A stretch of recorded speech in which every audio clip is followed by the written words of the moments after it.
Good afternoon, and now we're hosting Alexander Braverman, Executive Director of the Federal Corporation on Development of Small and Medium-Sized Businesses. What measurements are we expecting this year to increase the access for small and medium-sized businesses to procurement? Well, see, the volume today, it's enough to talk about the whole new market segment, 1 trillion rubles. It's an enormous value. So we want small and medium-sized businesses to digest this volume, to satisfy the market needs, to deliver on time and not disappoint the large-scale commissioners. So they show themselves as a faster, more flexible supplier than the companies that belong to a large business segment. Measurements that the state kept coming up with different measurements and financing and support, but they weren't coordinated.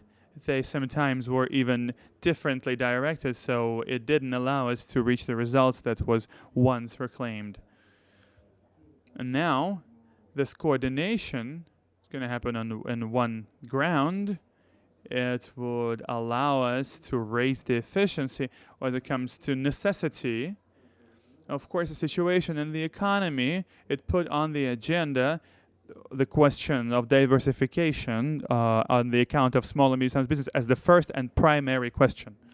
And if we take the practice and the quantitative data that qualify the share of the small and medium-sized businesses in NGP of other countries that are more socially developed, industrially developed, they're going to be a radical change. Do you have any statistical example? Indeed, Japan, 69% for small and medium-sized businesses. Here in Russia, it's only 20%.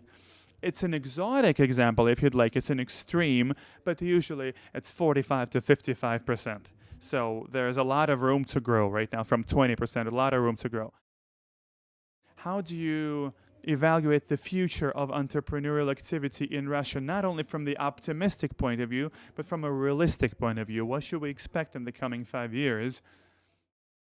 What's your prognosis? We don't have a choice. We must diversify the economy, and that's the realism that you are calling for. If we're able to do that, then we will be on the front line of the leading economic countries. We got everything, including resources. It's extremely important, financial resources. But if we're going to fail, there's a very difficult economic future for us.